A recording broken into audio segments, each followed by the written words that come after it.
परिचय। बच्चों, आज मैं तुम्हें परमाणु की संरचना प्रकरण के विषय में बताऊंगा। परमाणु द्रव्य की मूलभूत इकाइयां हैं। हमारे चारों ओर की हर वस्तु परमाणुओं से बनी है। प्रारूपी परमाणु प्रोटॉनों के नाभिक का बना होता है और न्यूट्रॉन व इलेक्ट्रॉन इस नाभिक के परितः चक्कर लगाते हैं। शिक्षक महोदय, मेरा एक प्रश्न है। हमारे चारों ओर की वस्तुएं विभिन्न पदार्थों से बनी हैं, तो ये कैसे संभव है कि परमाणु द्रव्य की आधारभूत इकाइयां हैं? शाबाश, अच्छा प्रश्न है राकेश। जैसा कि तुम जानते हो कि सभी वस्तुएं विभिन्न सामग्रियों जैसे कि प्लास्टिक, रबर, लोहे इत्यादि से बनी होती हैं। इनमें अणुओं के विन्यास तथा प्रकार अलग अलग तरह के होते हैं तथा अणु या दो से अधिक परमाणुओं का समूह होता है। तो इस तरह से परमाणु ही मूलभूत इकाई हैं। छात्रों, आइए परमाणुओं के बारे में और अधिक चर्चा करें। उद्देश्य। इस पाठ के अंत में आप निम्न करने में सक्षम हो जाएंगे।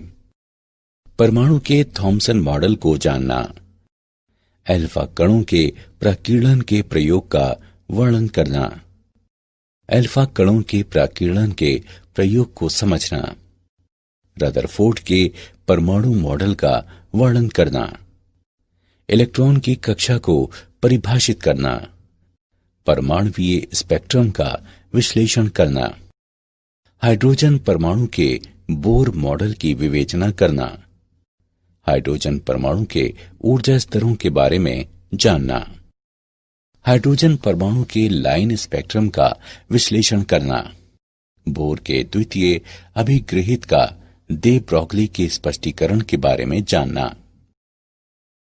थॉमसन का परमाणु मॉडल। सन 1898 में जे थॉमसन ने परमाणु का एक मॉडल प्रस्तावित किया, जिसे प्लम पुडिंग मॉडल भी कहा जाता है। उन्होंने बताया कि परमाणु किसी धनात्मक तरल जैसे कि पुडिंग से भरा होता है, जिसमें इलेक्ट्रॉन इस तरह अंतःस्थापित रहते हैं जैसे कि तरबूज में बीज। गोलीय मॉडल की त्रिज्या लगभग 10⁻⁻8 सेंटीमीटर होती है। धनात्मक तरल पर कुल धनावेश समान होता है, जो इलेक्ट्रॉनों के ऋणावेशों द्वारा सममितिक रूप से संतुलित रहता है। लेकिन इस मॉडल को अस्वीकृत कर दिया गया, क्योंकि यह मॉडल रदरफोर्ड द्वारा किए गए प्रयोगों के परिणामों को संतुष्ट करने में विफल रहा। अल्फा कणों के प्रकीर्णन का प्रयोग। रदरफोर्ड ने धातु की पतली पन्नियों पर अल्फा कणों को प्रक्षेपित कराया और प्रक्षेपित कणों के विक्षेपण वाले पथों का अवलोकन किया। प्रायोगिक व्यवस्था। एक रेडियोधर्मी स्रोत से उत्सर्जित अल्फा कण लेड की ईंटों से गुजरकर एक संकीर्ण पुंज के रूप में संरेखित होते हैं। पुंज को धातु की एक पतली पन्नी पर प्रक्षेपित कराया गया, जिसकी मोटाई 2.1 × 10⁻⁷ मीटर थी। प्राकीर्णित अल्फा कणों का विक्षेप मापने के लिए एक घूर्णी संसूचक का प्रयोग किया गया, जिसमें जिंक सल्फाइड का एक पर्दा और एक सूक्ष्मदर्शी था।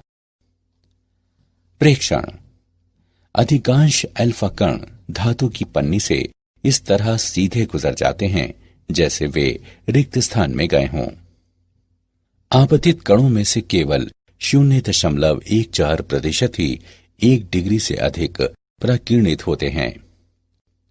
इन कणों का एक छोटा अंश 90 डिग्री से बड़े विशाल कणों द्वारा प्रकीर्णित होता है, जिनमें से कुछ लगभग 180 डिग्री कोणों से प्रकीर्णित होते हैं। रदरफोर्ड ने निम्न मान्यताओं के आधार पर एक सिद्धांत विकसित किया। अल्फा कण और नाभिक बिंदु द्रव्यमान एवं आवेश होते हैं। अल्फा कणों तथा नाभिक के बीच केवल एक वैद्युत स्थैतिक प्रतिकर्षी बल कार्य करता है।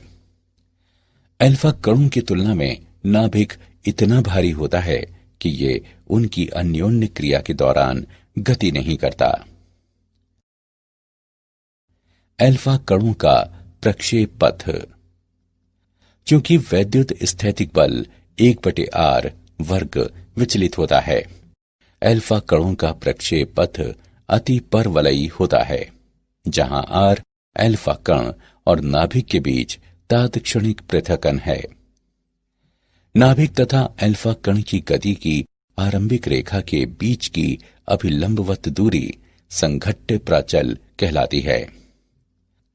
रदरफोर्ड ने थीटा प्रकीर्णन कोण से पर्दे पर पहुंचने वाले अल्फा कणों की संख्या n थीटा प्रति इकाई क्षेत्रफल परिकलित किया और पाया कि n थीटा साइन थीटा बटे 2 की घात 4 के व्युत्क्रमानुपाती होता है। कण तथा नाभिक के बीच की निकटतम दूरी से नाभिक का आकार लगभग 10 की घात -14 मीटर से लेकर 10 की घात -15 मीटर तक होने का पता चलता है।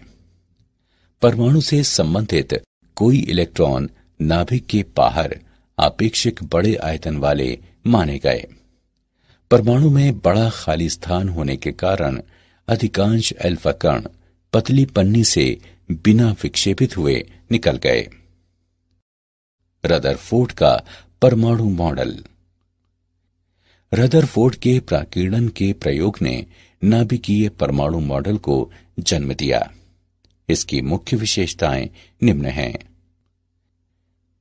परमाणु में धनावेशित तथा भारी क्रोड होती है, जो नाभिक कहलाता है।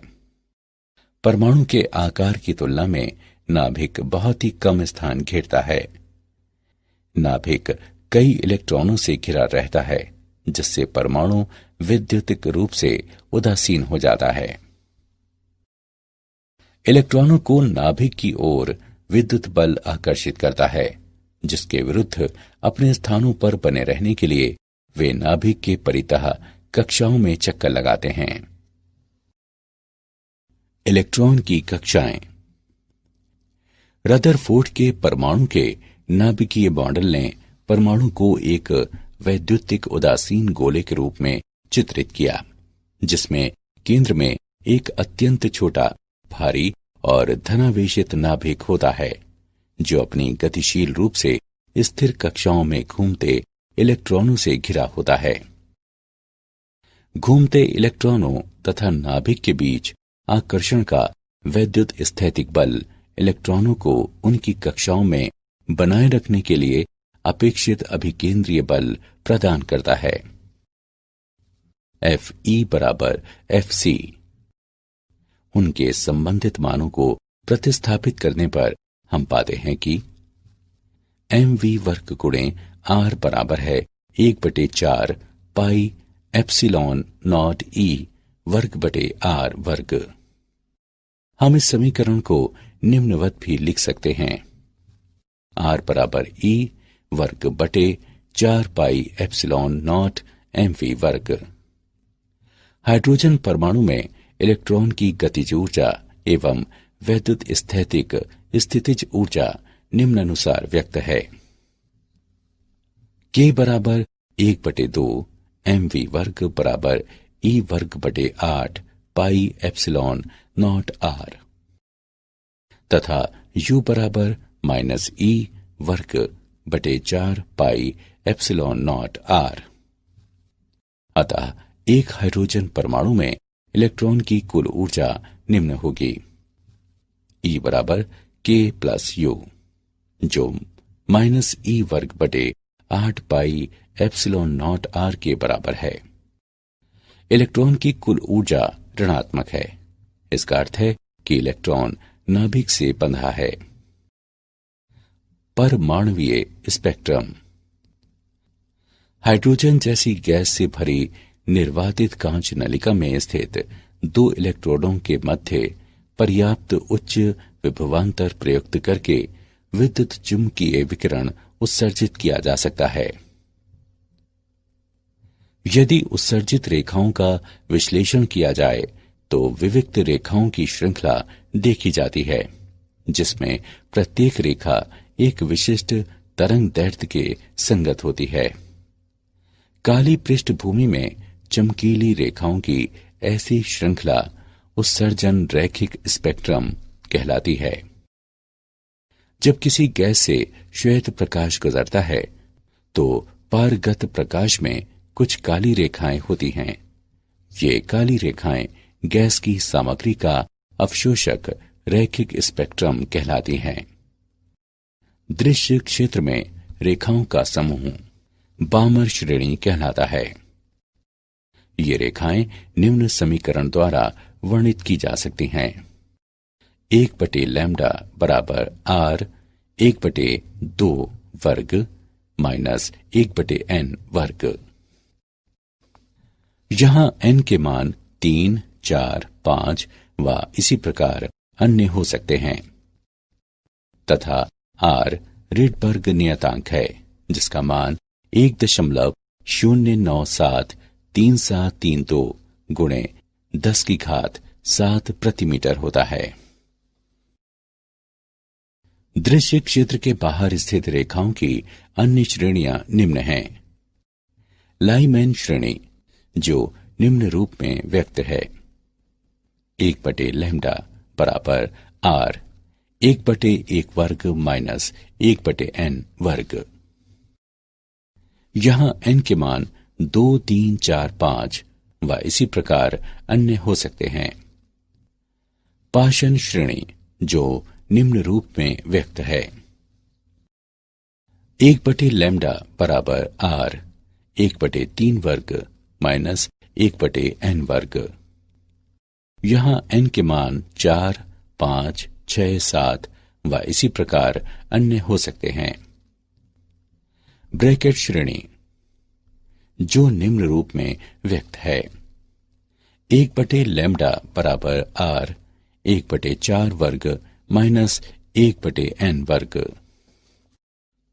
जहां n के मान 5, 6, 7, 8 व इसी प्रकार अन्य हो सकते हैं। फंड श्रेणी, जो निम्न रूप में व्यक्त है। 1/λ बराबर हाइड्रोजन परमाणु का बोर मॉडल। परमाणु के बोर मॉडल के मूल अभिगृहित निम्न हैं। इलेक्ट्रॉन नाभिक के परितः कूलॉम बल के प्रभाव में विशिष्ट वृत्तीय कक्षाओं में घूमता है, जो स्थैतिक कक्षाएं कहलाती हैं। इन कक्षाओं में इलेक्ट्रॉन विद्युत चुंबकीय तरंगें उत्सर्जित नहीं करता, इसलिए परमाणु स्थायी रहता है। स्थैतिक कक्षाएं वे होती हैं जिनके लिए इलेक्ट्रॉन के कोणीय संवेग L का मान h/2 पाई का पूर्णांक गुणज होता है। L बराबर nh/2 पाई, जहां n कक्षा की क्वांटम संख्या के रूप में ज्ञात है तथा h प्लांक का नियतांक है। यदि इलेक्ट्रॉन एक स्थैतिक कक्षा से दूसरी स्थैतिक कक्षा में जाते हैं तो ये न्यू आवृत्ति का एक फोटॉन उत्सर्जित करता है, जो EI माइनस EF/h द्वारा व्यक्त है। हाइड्रोजन परमाणु के लिए बोर कक्षाओं की त्रिज्या। हम जानते हैं कि हाइड्रोजन परमाणु के लिए वृत्तीय कक्षा की त्रिज्या E वर्ग बटे 4 पाई एप्सिलॉन नॉट mv वर्ग होती है। हमें nv कक्षा की त्रिज्या ज्ञात करनी है, जो कोणीय संवेग पर बोर के क्वांटमीकरण नियम को संतुष्ट करती है। Ln बराबर m Vn और Rn का गुणनफल, जो nh/2 पाई के बराबर है, जहां n बराबर 1, 2, 3 और इसी प्रकार अन्य, तथा Vn इलेक्ट्रॉन की nv कक्षा में चाल है। इस समीकरण को निम्न रूप में लिखा जा सकता है। Vn बराबर nh/2 पाई m Rn। उपरोक्त दोनों समीकरणों की तुलना करने पर हम वेग तथा nv कक्षा की त्रिज्या का व्यंजक प्राप्त करते हैं। Vn बराबर 1/n गुणे E वर्ग बटे 2 एप्सिलॉन नॉट h तथा Rn बराबर n वर्ग गुणे h वर्ग एप्सिलॉन नॉट बटे पाई me वर्ग बराबर n वर्ग a नॉट, जहां a नॉट बराबर 0.529 एंगस्ट्रॉम। हाइड्रोजन परमाणु के ऊर्जा स्तर। हम जानते हैं कि हाइड्रोजन परमाणु की कुल ऊर्जा इलेक्ट्रॉन की गतिज ऊर्जा तथा नाभिक के कूलॉम क्षेत्र में इसकी स्थितिज ऊर्जा का योग होती है। En बराबर -e वर्ग बटे 8 पाई एप्सिलॉन नॉट Rn। इस समीकरण को निम्नवत भी लिखा जा सकता है। En बराबर me की घात 4 बटे 8 एप्सिलॉन नॉट वर्ग n वर्ग h वर्ग, जहां E नॉट बराबर me की घात 4 बटे 8 एप्सिलॉन नॉट वर्ग h वर्ग। En बराबर 2.2 गुणे 10 की घात -18 जूल, जो 13.6 इलेक्ट्रोवोल्ट के बराबर है। उपरोक्त समीकरण को निम्नवत भी लिखा जा सकता है। En बराबर -13.6 बटे n वर्ग इलेक्ट्रोवोल्ट। इन समीकरणों द्वारा वे निर्दिष्ट ऊर्जाएं हाइड्रोजन परमाणु के ऊर्जा स्तर कहलाती हैं। ये स्तर ऋणात्मक रूप से इंगित करते हैं कि हाइड्रोजन परमाणु एक आबद्ध निकाय होता है। न्यूनतम स्थैतिक ऊर्जा अवस्था, जो कि तलस्थ अवस्था भी कहलाती है, n बराबर 1 के संगत होती है और इसकी ऊर्जा E1 बराबर -13.6 इलेक्ट्रोवोल्ट होती है। अगली अवस्था, जो कि प्रथम उत्तेजित अवस्था कहलाती है, n बराबर 2 के संगत होती है तथा इसकी ऊर्जा E2 बराबर -3.4 इलेक्ट्रोवोल्ट होती है तथा इसी प्रकार आगे अन्य अवस्थाएं होती हैं। क्वांटम संख्या बढ़ते जाने के साथ संगत ऊर्जा शून्य के निकट आती जाती है। परमाणु की तलस्थ अवस्था से मुक्त होने के लिए इलेक्ट्रॉन द्वारा आवश्यक न्यूनतम ऊर्जा परमाणु की आयनन ऊर्जा कहलाती है। अतः हाइड्रोजन परमाणु की आयनन ऊर्जा 13.6 इलेक्ट्रोवोल्ट होती है। उदाहरण। आइए बोर के हाइड्रोजन परमाणु मॉडल का एक उदाहरण देखें। बोर के हाइड्रोजन परमाणु की तलस्थ अवस्था में इलेक्ट्रॉन द्वारा उत्सर्जित विकिरण की न्यूनतम से अधिकतम तरंगदैर्ध्य का अनुपात ज्ञात करें। आइए इसका हल देखें।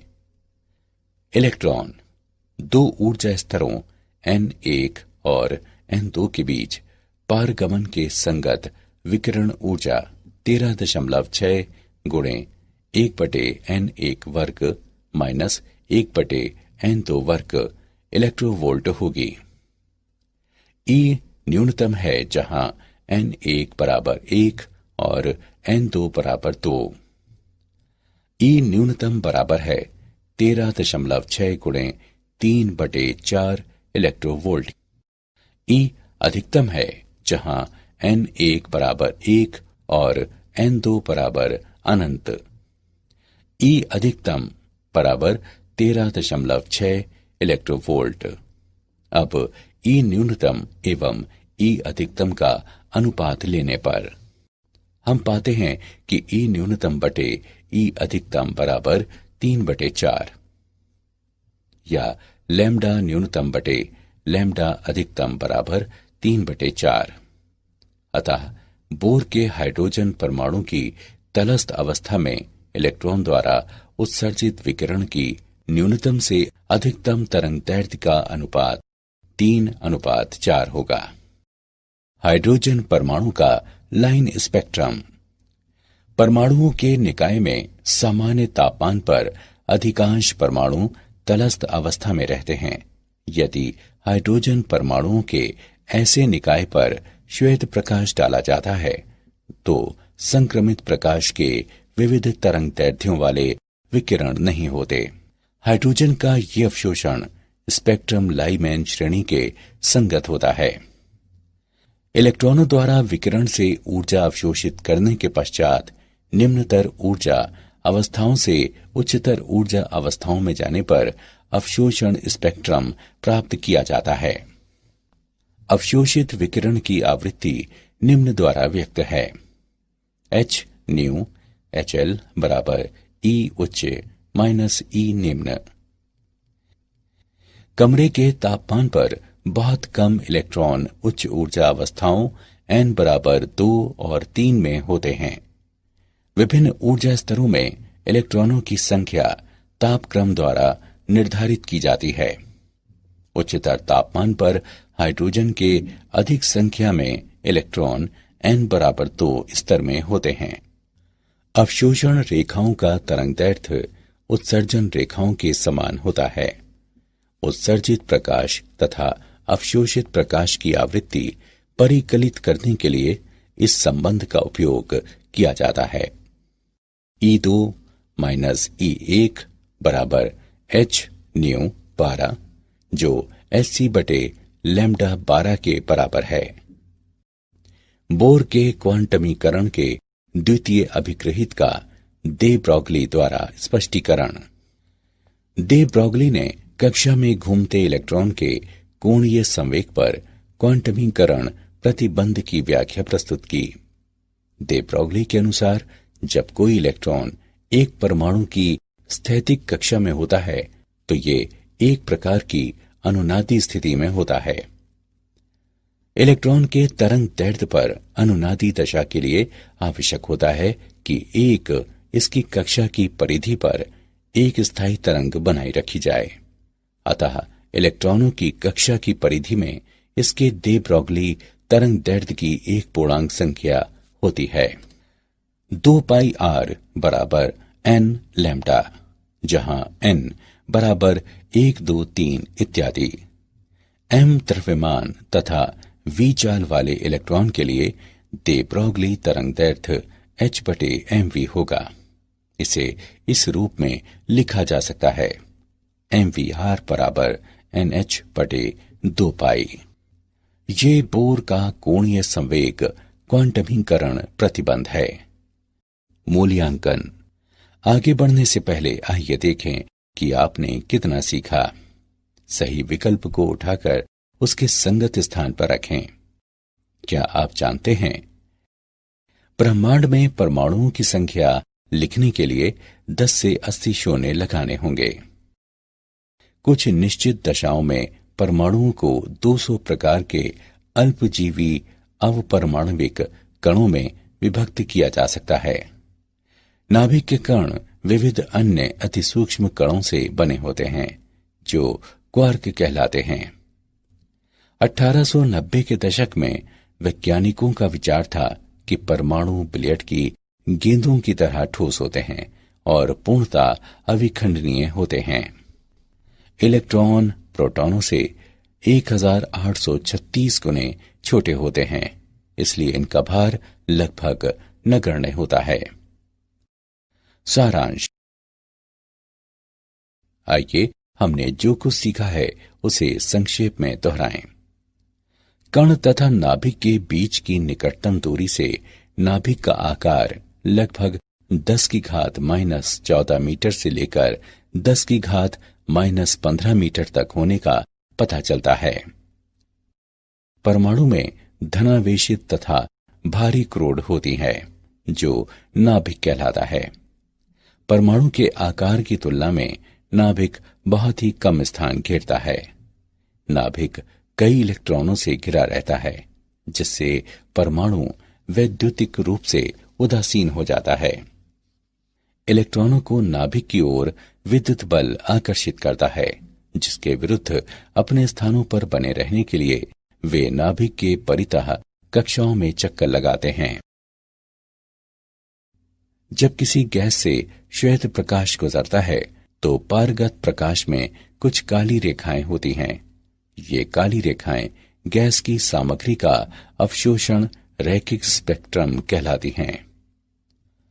इलेक्ट्रॉन नाभिक के परितः कूलॉम बल के प्रभाव में विशिष्ट वृत्तीय कक्षाओं में घूमता है, जो स्थैतिक कक्षाएं कहलाती हैं। परमाणु की तलस्थ अवस्था से मुक्त होने के लिए इलेक्ट्रॉन द्वारा आवश्यक न्यूनतम ऊर्जा परमाणु की आयनन ऊर्जा कहलाती है। इलेक्ट्रॉनों द्वारा विकिरण से ऊर्जा अवशोषित करने के पश्चात निम्नतर ऊर्जा अवस्थाओं से उच्चतर ऊर्जा अवस्थाओं में जाने पर अवशोषण स्पेक्ट्रम प्राप्त किया जाता है।